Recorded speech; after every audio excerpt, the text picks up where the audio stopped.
नमस्कार, मी अक्षय. सर्व प्रेक्षकांचे एडियन बातमीपत्रात मनपूर्वक स्वागत करतो.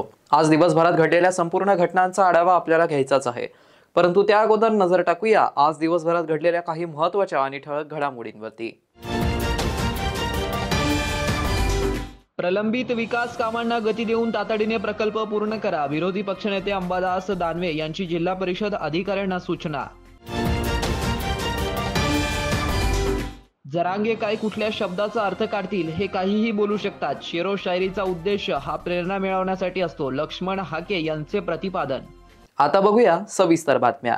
जुबली पार्क येथील डॉक्टर बाबासाहेब आंबेडकर यांच्या पुतळ्यांचं नूतनीकरण होणार असून सोमवार रोजी या प्रकल्पाचं काम सुरू केलं आहे. पहिल्या टप्प्यात डॉक्टर बाबासाहेब आंबेडकर यांचा पुतळा सोमवारी सायंकाळी विधिवत काढण्यात आला, तर 26 जून रोजी छत्रपती संभाजी महाराजांचा पुतळा काढून सुरक्षितरित्या संग्रहित ठेवण्यात येणार आहे.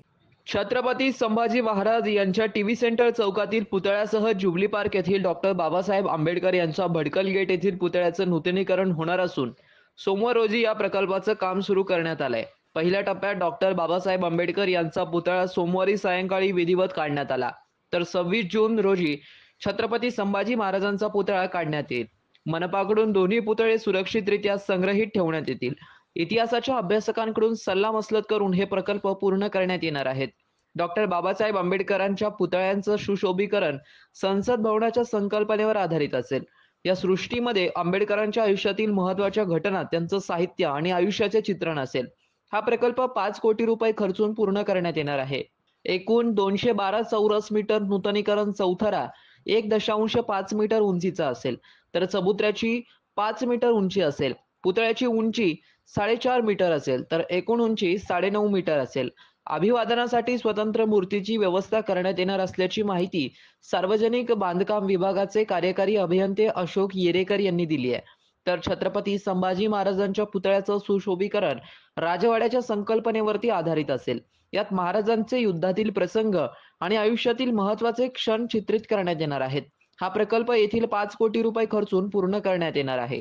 एकूण 212 चौरस मीटर नूतनीकरण चौथरा 0.9 मीटर उंचीचा असेल, तर चबुतऱ्याची 9 मीटर उंची असेल. पुतळ्याची उंची 5.5 मीटर असेल, तर एकूण उंची 14.5 मीटर असेल. या प्रकल्पामुळे शहराचे सौंदर्य वाढणार आहे आणि नागरिकांना या महानायकांच्या स्मृतींना अभिवादन करण्यासाठी एक नवे स्थान सुद्धा मिळणार आहे. हे विशेष 2024 या रोजी आपण बघत आहात की या बाबासाहेबांच्या जुन्या पुतळ्याची विधिवत पूजा झालेली आहे.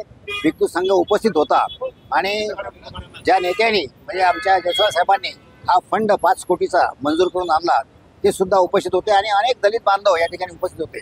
त्यांच्या उपस्थितीमध्ये इथे जे आपण आंबेडकर सृष्टी निर्माण करणार आहोत त्या सृष्टीची प्रतिकृती समोरच्या पोस्टरवर लावलेली आहे.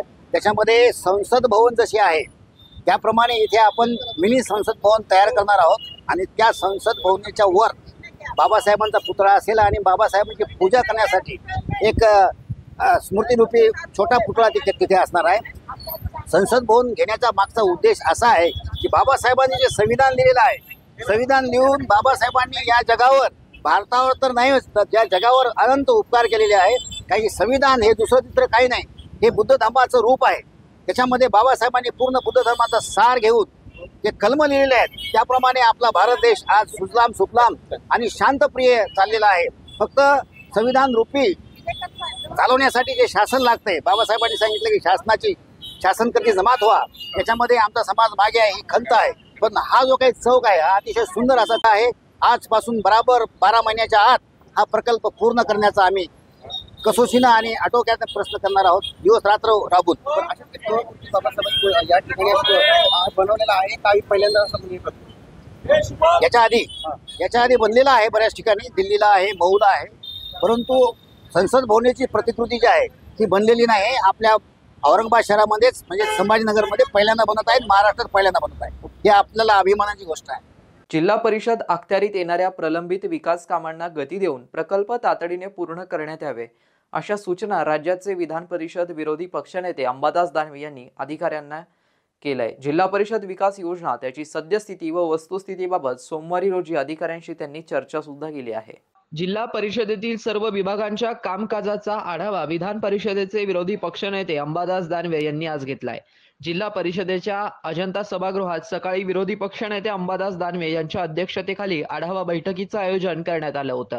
बैठकीला जिल्हा परिषदेचे मुख्य कार्यकारी अधिकारी तथा प्रशासक विकास मीना, अतिरिक्त मुख्य कार्यकारी अधिकारी डॉक्टर सुनील भोकरे, जिल्हा परिषदेचे माजी सभापती राजेंद्र राठोड उपस्थित होते। बैठकीत विरोधी पक्षनेते माननीय अंबादास दानवे यांनी जलजीवन मिशन, घरकुल, शबरी, मोदी आवास योजना, मगरा रोहियो, पानंद रस्ते, विहीर, जनावरांची गोठे, बांधकाम जिल्हा नियोजन समितीचे निधी, जनसुविधा, पर्यटन, तीर्थक्षेत्र, सिंचन जलयुक्त शिवार, आरोग्य शालेय विद्यार्थ्यांचे तपासणी, कृषी समाज कल्याण, दलित वस्ती सुधार, अंगणवाडी बांधकाम, 15 वित्त आयोग्य, पाणीपट्टी, घरपट्टी वसुली, पशुसंवर्धन, शाळा खोल्या बांधकाम याबाबत संकीर्ण घेऊन विभाग प्रमुखांना तात्काळ कामे पूर्ण करणे, जिल्ह्यातील सर्व तालुका विभाग प्रमुखांनी नाविन्यपूर्ण योजना राबविणे, बैठकीत आलेल्या ग्रामस्थ पदाधिकारी यांच्याकडून प्राप्त तक्रारींबाबत तात्काळ कारवाई करण्याच्या सूचना त्यांनी दिल्या। बैठकीला जिल्हा ग्रामीण यंत्रणा विकासाचे प्रकल्प संचालक अशोक शिरसे, उपमुख्य कार्यकारी अधिकारी सामान्य प्रशासन सुदर्शन तुपे, मुख्य लेखा व वित्त अधिकारी चंद्रकांत पाटील, उपमुख्य कार्यकारी अधिकारी पंचायत ओमप्रकाश रामावत, जन मिशनचे प्रकल्प संचालक राजेंद्र देसले, ग्रामीण पाणी पुरवठा कार्यकर्ती अभियंता अजित वाघमारे, कार्यकारी अभियंता सिंचन आशिष चौधरी, कार्यकारी अभियंता बांधकाम गिरीश बनसोडे, जिल्हा आरोग्य अधिकारी डॉक्टर अभय धानोरकर, उपमुख्य कार्यकारी अधिकारी रोहियो अनुपमा नंदनवरकर, उपमुख्य कार्यकारी अधिकारी महिला व बालकल्याण सुवर्णा जाधव, शिक्षणाधिकारी माध्यमिक MK देशमुख, शिक्षणाधिकारी प्राथमिक जयश्री चव्हाण, शिक्षणाधिकारी नियोजन अरुणा भूमकर उपस्थित होते। वंचित बहुजन आघाडीच्या वतीने आयोजित पत्रकार परिषदेत वंचित बहुजन आघाडीच्या प्रदेशाध्यक्ष रेखाताई ठाकूर यांनी राजश्री शाहू महाराज यांच्या जयंतीनिमित्त आयोजित कार्यक्रमाविषयी माहिती दिली आहे। आरक्षणाचे जनक छत्रपती शाहू यांची 150वी जयंती आहे। आरक्षण हा विषय आपल्या देशाच्या राजकारणामध्ये आता सध्या खूप गाजत आहे आणि आरक्षणाच्या विषयावरती इथे खूप मोठ्या प्रमाणावरती घडामोडी घडत आहेत। महाराष्ट्रामध्ये सुद्धा मराठा, गरीब मराठा आरक्षण आणि OBC आरक्षण याच्यामध्ये एक तणावपूर्ण स्थिती निर्माण झालेली दिसते आहे आणि अतिशय संवेदनशील असा हा मुद्दा बनलेला आहे।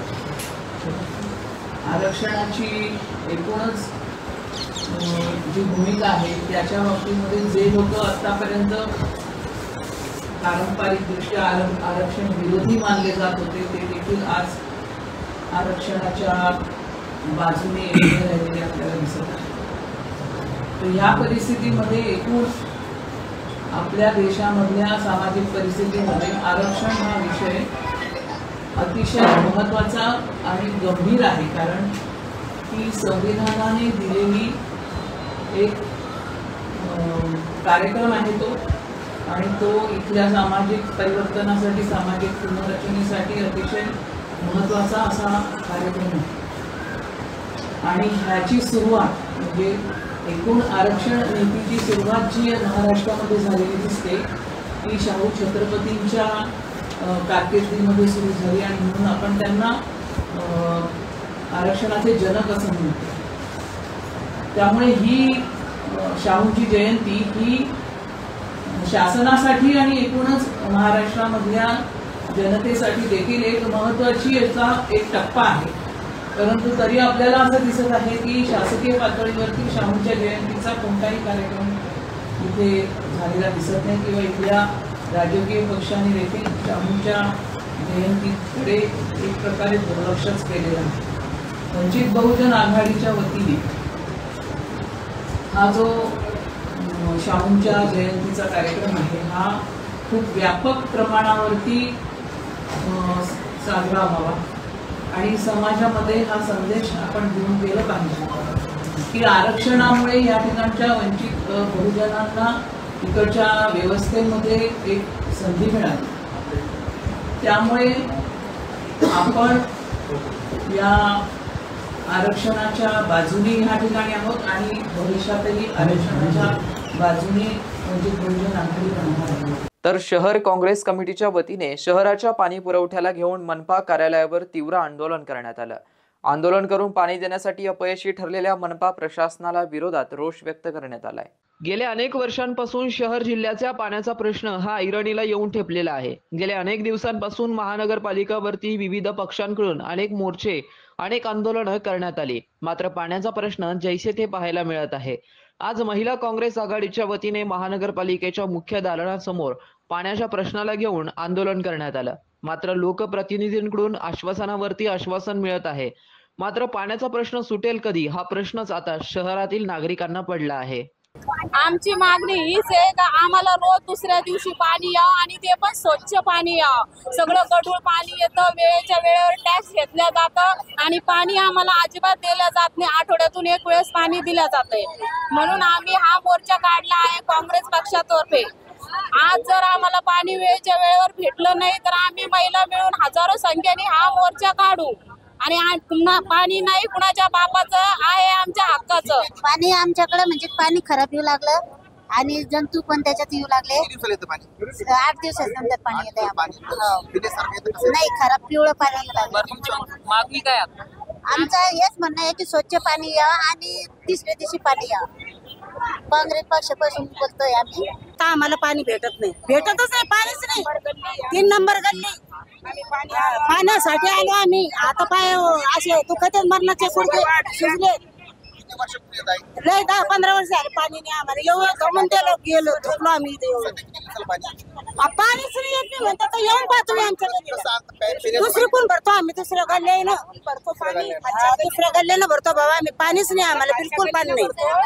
पैसे देऊन बी पाणी भेटना आम्हाला. पैसे देऊन बी पाणी विकत घेतो आम्हाला. पाणीच नाही. आम्हाला 30-40 वर्ष झाले आम्हाला नळ नाही. आम्ही लोकांच्या घरून पाणी आणतो. मुस्लिम लोक आम्हाला पाणी देते. रात्री घोड्याची गर्दी राहते. आम्हाला चालता येत नाही रस्त्यानं. आम्हाला इकडच्या बाजून इकडे जावं लागते पाण्याला. आम्हाला पाणीच नाहीये. टँकर घेतले तर 500 रुपये कुठून द्यायचे? आमच्या रोजंदार माती कामावाले लोक आहे. आमच्या घरी नोकरीला कोणी नाही आहे.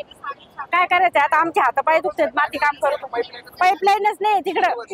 40-50 वर्ष झाले आम्ही असं लोकांकडून पाणी घेतो. पाण्याची पाईपलाईनच नाहीये आणि पाणी रेग्युलर तर येतच नाही आणि लांबून लांबून पाणी आणावं लागतं. 8 ते 10 किलोमीटर जायचं किंवा ओळखीच्या लोकांच्याकडे जायचं आणि मग पाणी भरायचं. हो बोलतात ना, पण मग रिक्वेस्ट करायची, हातपाय जोडायचे, असंच झालं त्यात.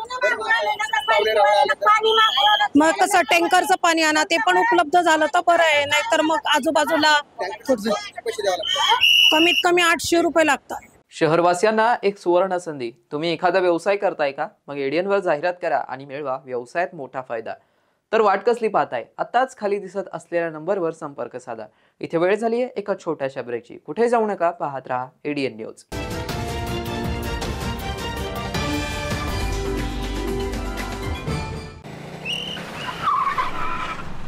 मस्त मास्क पहना रे तूने. Thank you sir. वो जान बचाने के लिए पहनना पड़ता है ना सर. रेडीमेड है या टेलर मेड है? ऑनलाइन ऑर्डर किया है सर. एक और है ना सर. देना. बहुत मस्त लगे आपको. ये ना सर. सर ना भाई, जान बचाने के लिए बाइक चलाते वक्त सिर्फ खोपड़े पे मास्क पहनेगा तो खोपड़े को कौन बचाएगा? समझ गया सर. हेलमेट ऑनलाइन ऑर्डर कर, वरना हमेशा के लिए ऑफलाइन हो सकता है. Okay sir. ये ले. चल हम ये भी ऑनलाइन भर दे. हेलमेट पहने, ट्रैफिक नियमों का पालन करे, जिंदगी के सफर को सुरक्षित रखे.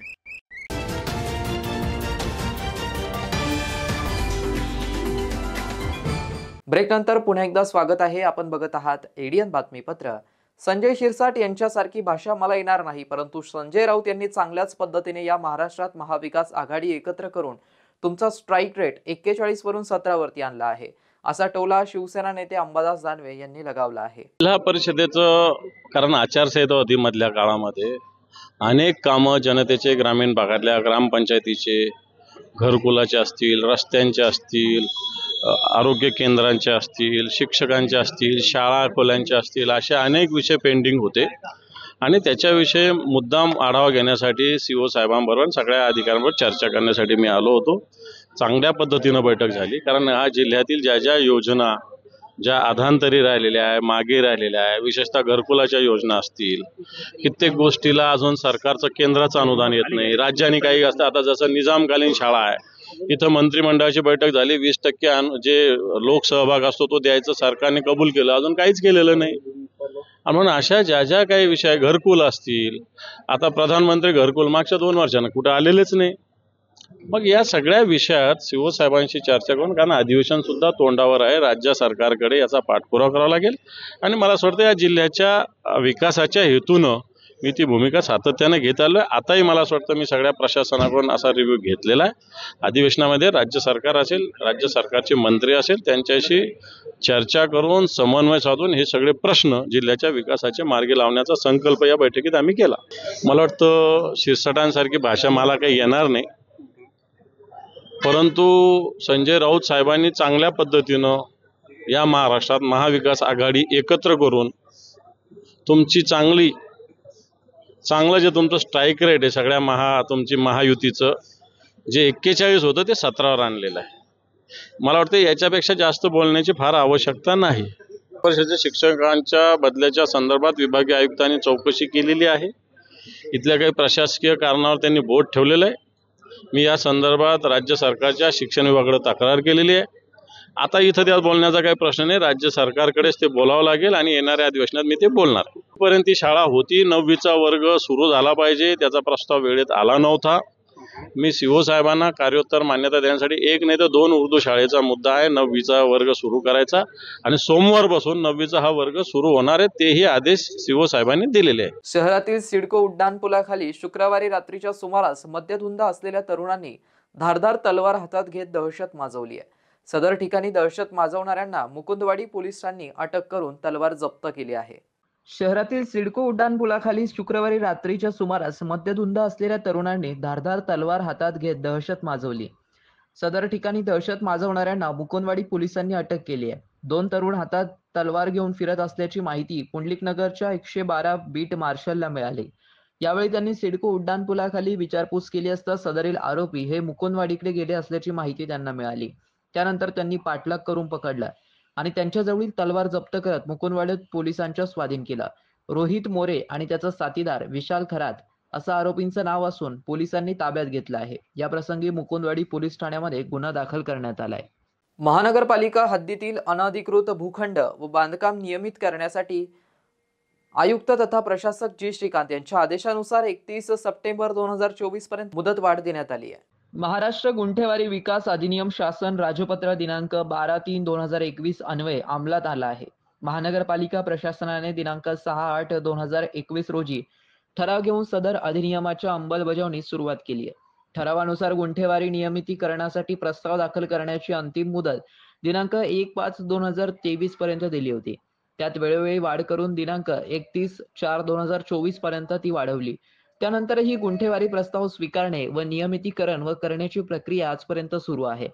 महाराष्ट्र गुंठेवारी विकास अधिनियम अंतर्गत महानगरपालिका हद्दीतील अनधिकृत भूखंड व बांधकाम नियमित करण्यासाठी गुंठेवारी योजना अंतर्गत प्रकरणे दाखल करून नियमितकरण करण्याची दिनांक 31/10/2024 पर्यंत मुदतवाढ देण्यात आली आहे. तरी सर्व अनधिकृत वसाहतीमधील गुंठेवारी धारकांनी आपले प्रस्ताव दिनांक 31/10/2024 पर्यंत सादर करावेत. त्यानंतर गुंठेवारीचे प्रस्ताव स्वीकारले जाणार नाहीत. कृपया याची नोंद घ्यावी असे अतिरिक्त आयुक्त रणजित पाटील यांनी कळवलं आहे. कुठल्या तरी व्यक्तीने झुंडशाहीच्या जोरावर आम्हास मिळालाच पाहिजे अशी हुकुमशाही प्रवृत्ती आहे असे वक्तव्य महाराष्ट्राचं वातावरण बिघडण्यास कारणीभूत ठरतील असे प्रतिपादन लक्ष्मण हाके यांनी केलं आहे. BH मारलापल्ले असं म्हणतात, मराठा व कुणबी एकच आहेत असे म्हणणे म्हणजे सामाजिक मूर्खपणा होय.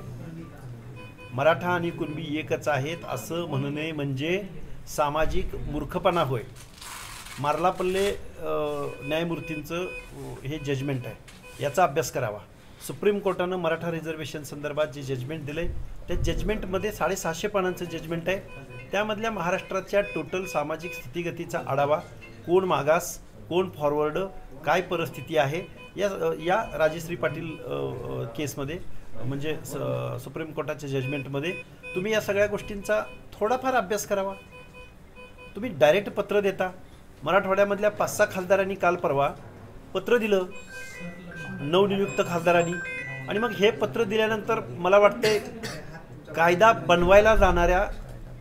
बनवायला जाणाऱ्या लोकांनी जर कायद्याची थोडीफार माहिती जर घेतली नसेल तर मला वाटतं हे खूप धोकादायक आहे आपल्या सर्वांच्या हिताच्या आणि अधिकाराच्या संदर्भात.